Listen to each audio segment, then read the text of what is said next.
मध्यरात्री भर रस्त्यात एका तरुणीवर धारदार शस्त्रानं सपासप वार केले गेलेत।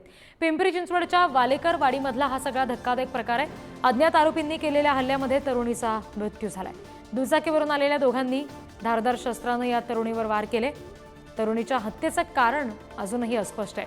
हत्या करून पळून जाणारे हे आरोपी सीसीटीव्हीत चित्रित झालेत। आपण आणखी तपशील घेणार आहोत। प्रतिनिधी तुषार झरेकर आपल्याशी जोडले गेलेत त्यांच्याकडून। तुषार, काय नेमका हा सगळा प्रकार घडला होता? ही तरुणी कोण होती समजू शकलाय का आणि का नेमके असे वार करण्यात आले? एकंदरीत जर आपण पाहिलं तर पिंपरी चिंचवडच्या वालेकरवाडी येथील कृष्णाई नगर परिसरात हा संपूर्ण जो प्रकार घडलेला एकंदरीत पाहायला मिळतोय।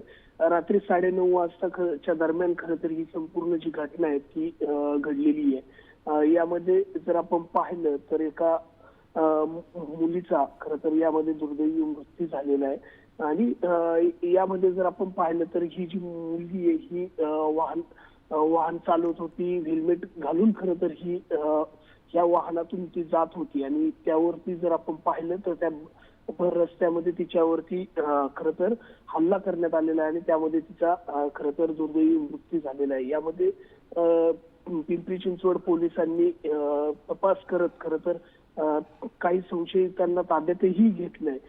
मात्र ही जी आपण जी दृश्य आपण जर पाहिली तर हा जो सीसीटीव्ही आहे तो खरं तर पुढारी न्यूजच्या हाती लागल्यानंतर खरं तर ही जी धक्कादायक घटना आहे ती खरं तर पुढे आल्याचं एकंदरीत पाहायला मिळतंय आणि मारेकऱ्यांचा शोध घेण्यासाठी पिंपरी चिंचवड पोलीस खरं तर घटनास्थळी दाखल झालेले आहेत आणि या संपूर्ण प्रकरणाची चौकशी खरं तर पिंपरी चिंचवड पोलीस करतायत। रिद्धी जी, धन्यवाद तुषार दिलेल्या माहितीसाठी।